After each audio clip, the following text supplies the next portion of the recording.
Premier League predictions, the season has already started, so that's not typically what you do, but I kind of felt a bit horrendous last week at times, so I wasn't really in a fit state. I sounded like I played a really intense 90 minutes of football. I've actually kept it exactly the same before match week 1, so it's not really been that effective. 20th place, Sheffield United. They've sold their 2 best players. I mean, what more can I say? That's basically asking for relegation. It's of course being Sanderberg and Iliman Ndiaye, and they've not really replaced them. The lack of Premier League quality all over that squad, lack of goals. Ollie McBurney and Ryan Brewster, 2 of your strikers, that's probably enough said. It also appears to me that if they hadn't got promoted, they would have been in a pretty poor situation off the field financially, and yet they still can't really spend that much as it is. So it's a big concern for me. You know, they're signing a centre-back, Trusty, great player from Arsenal, did very well for Birmingham last season, but that's Birmingham. No respect to Birmingham, but they spent the last several years in the doldrums. Can they now make it into the Premier League? I don't know. In 19th place, we have got Luton Town. It's a done thing, isn't it? I know, I'm not being boring, but I just think they won't have enough. I think they're going to give it a really good go. They're going to be riding the crest of a wave all season. I'm convinced they're going to have some big results at Kenilworth Road. People can slate that stadium all they like, but I think they can play it heavily into their advantage. To play it, beat these big teams at a ground like that could be very hostile, and they could play it to their advantage, like I say. So I feel that's a big thing. Transfer-wise, they've signed basically the best of the best from the Championship, and it's kind of more long-term thinking. Okay, we're probably going to go down. Let's just get these players in that could do all right in the Premier League, maybe keep us up, but they could absolutely thrive in the Championship. Giles, Kabor, excellent players at fullback. Chong, Anderson, Kamansky, these are good signings. Ross Barkley, that's an unbelievable bit of business for Luton. Luke Freeman is still a Premier League footballer, so I just want to address that. I'm not quite sure how that's happened. 18th, Wolverhampton Wanderers. They sold, a bit like Sheffield United, their best players and not really replaced them. Ruben Neves, Jimenez, Collins, just to name but a few. Diego Costa has also left. Their manager, Lopetegui. I think Guy O'Neill is a great replacement and was harshly removed from Bournemouth, but Lopetegui, for me, was the big reason why they stayed up. His tactical knowledge, his level, he was way higher than Wolves. It was always a big shock to see him go there. So he is the reason why they stayed up. They scored the least goals in the Prem last season. You don't stay up by doing that if you haven't got a good manager behind you and a specific way of playing. Could they continue doing that this season?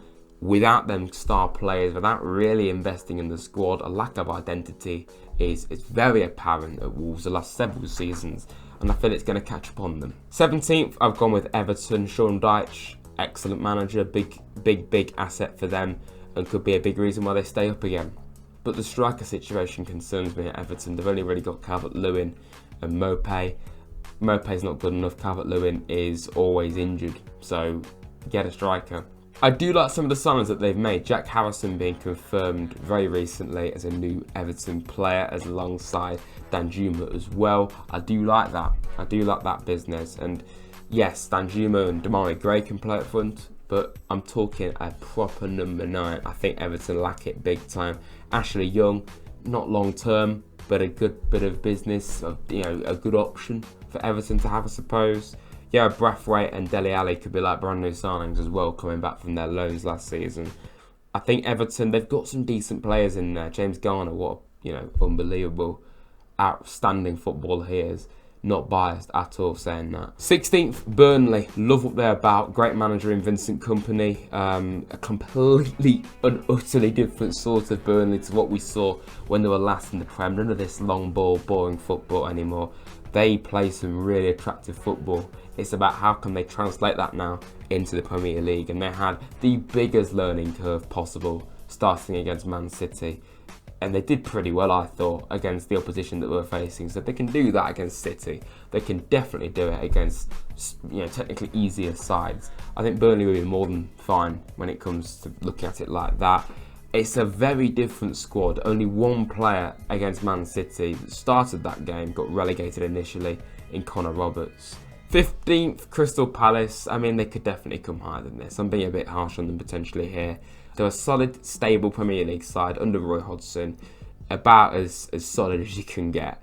But I just feel the lack of ambition at times catches upon them. Lewis Hall could be coming in from Chelsea. Matthias Fraser and Jefferson Lerma as well also coming in. I think that's good business. It's solid business, but I just feel Palace, they don't have enough oomph to them, you know, and this is why Palace won't ever really break like the top 10 or even like top 11. I just don't think they will. And I could see if someone like Elise left, they could drop off. So maybe 15th is harsh. I want to put that out there. I could easily see Palace coming like 12th again, 100%. But I just feel the sides that I put above them just have a bit more about them. 14th, Nottingham Forest. Maybe this is biased, but I just think we've got a lot going in our favour. We do need to bring in players, of course we do. We started pretty well against Arsenal, albeit a defeat. Ola Aina, Anthony Elanga, Matt Turner, excellent deals. We need to bring in more, like I've already said. And having that extra year of experience now to our name is just gigantic. We came into it last year, complete novices to the league. We've got that experience now and know-how. Stephen Reid coming back as well, I think is a big boost for us. We've got to find a way of being a lot more effective away from home. The City ground is going to continue to be a fortress, I'm sure of that. And just any kind of progression, even coming the same position, quite honestly, I'd take it. I'd take the staying in the league, and then we can continue to build each year, hopefully. But if we can come 2 places higher, I'd be absolutely delighted with that. In 13th, I've gone with Bournemouth. I just like what they're about. I think they've got a good setup going on there. Some good players have come in. Alex Scott, Max Aarons, and then on top of that, the players that were already there are going to improve, the likes of Solanke, Billing, Anthony.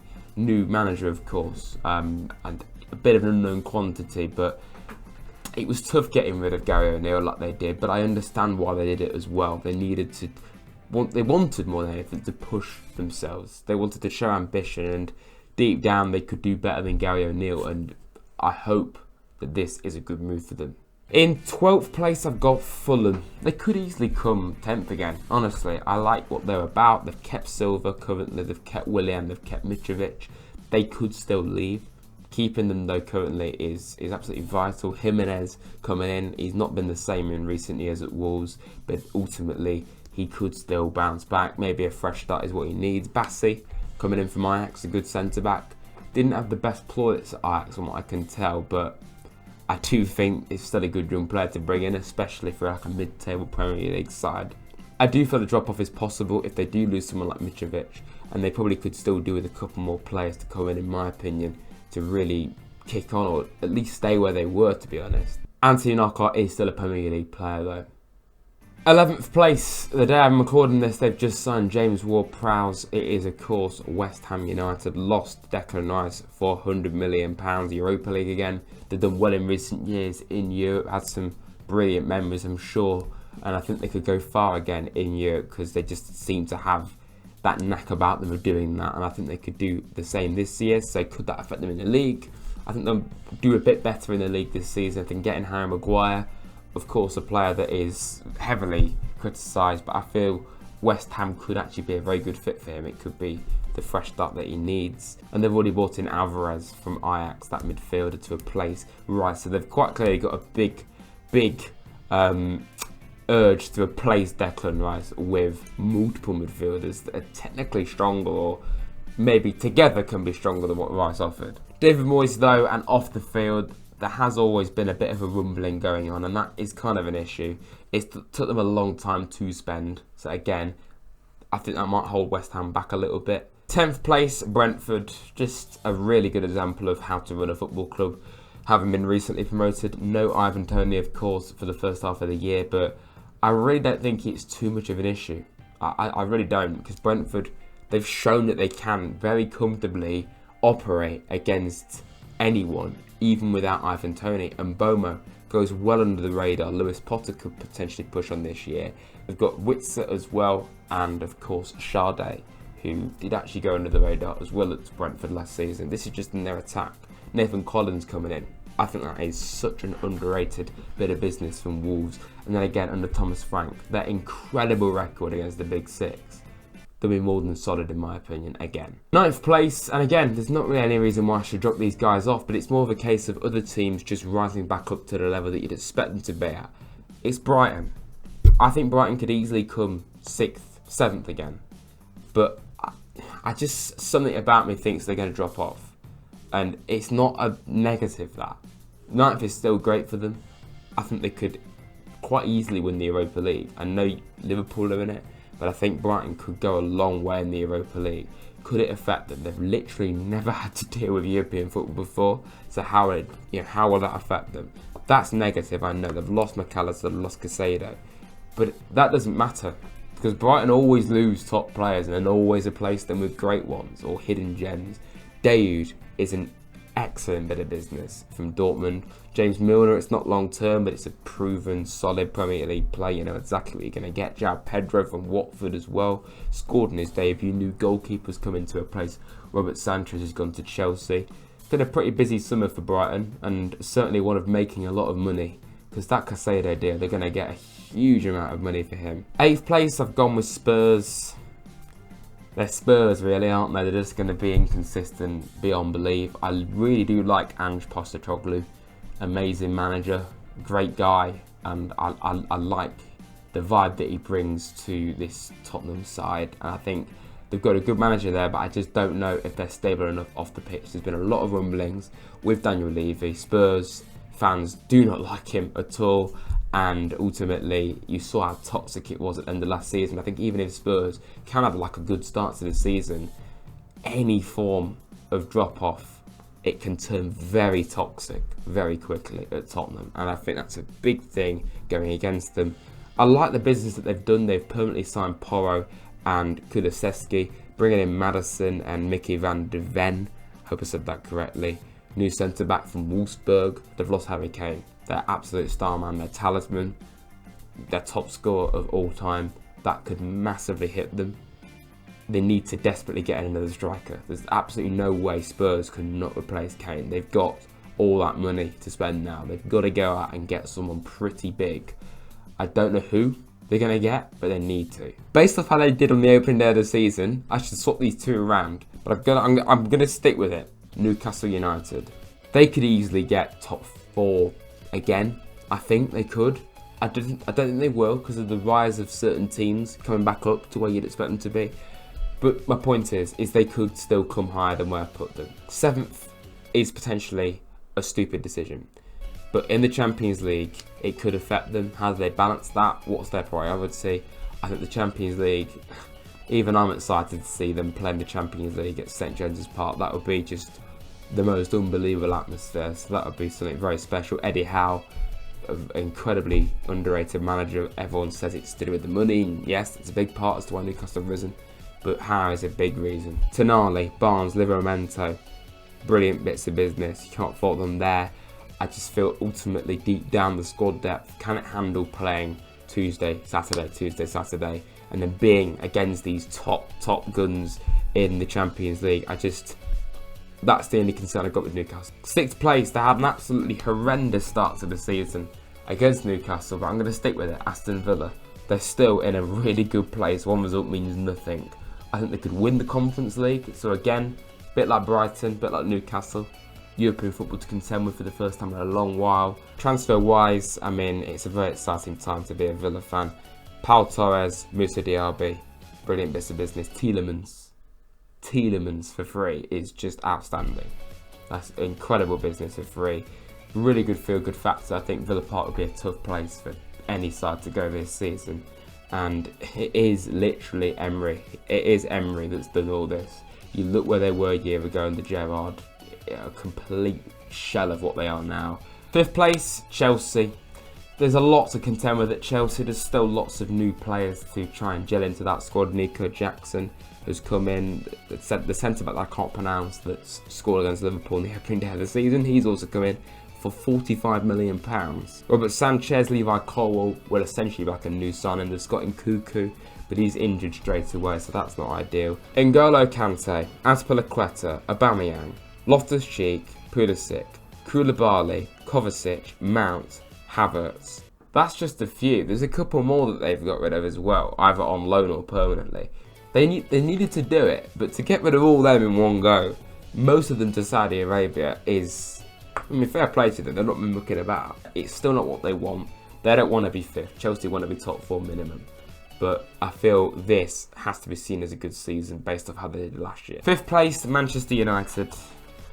They should easily be getting top 4. I mean, there's not really much that's changed too much. Getting rid of De Gea and bringing in Onana is a big move and what they needed to do. Rasmus Højlund for 75 million is an insane amount to spend on a guy that I'm sure is very good. I've not really seen much of him at all, if I'm entirely honest. He's a great player, 100%, but that is a lot of money for someone that is still very unproven. So that is a bit of a gamble for United. Being back in the Champions League is a great vibe for them.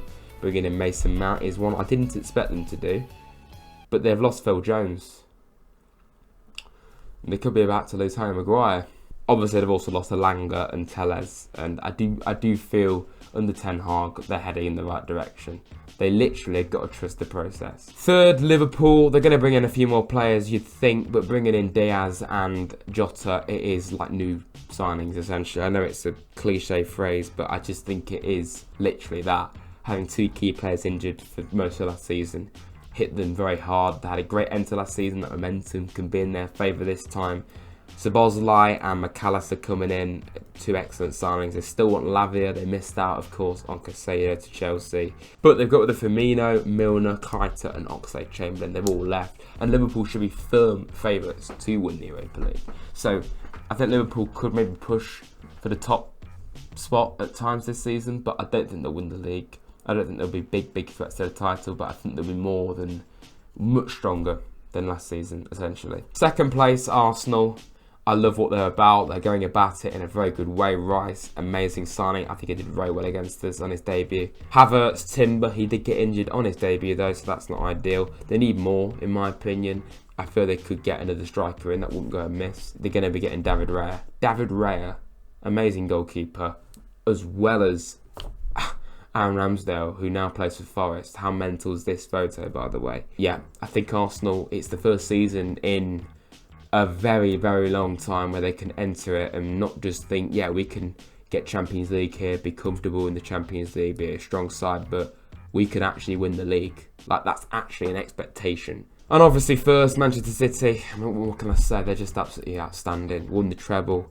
They've lost Mahrez, of course. They've lost Gundogan. Even I'm, as a neutral, was pretty sad to see Gundogan go. Just a brilliant servant to the Premier League and Man City.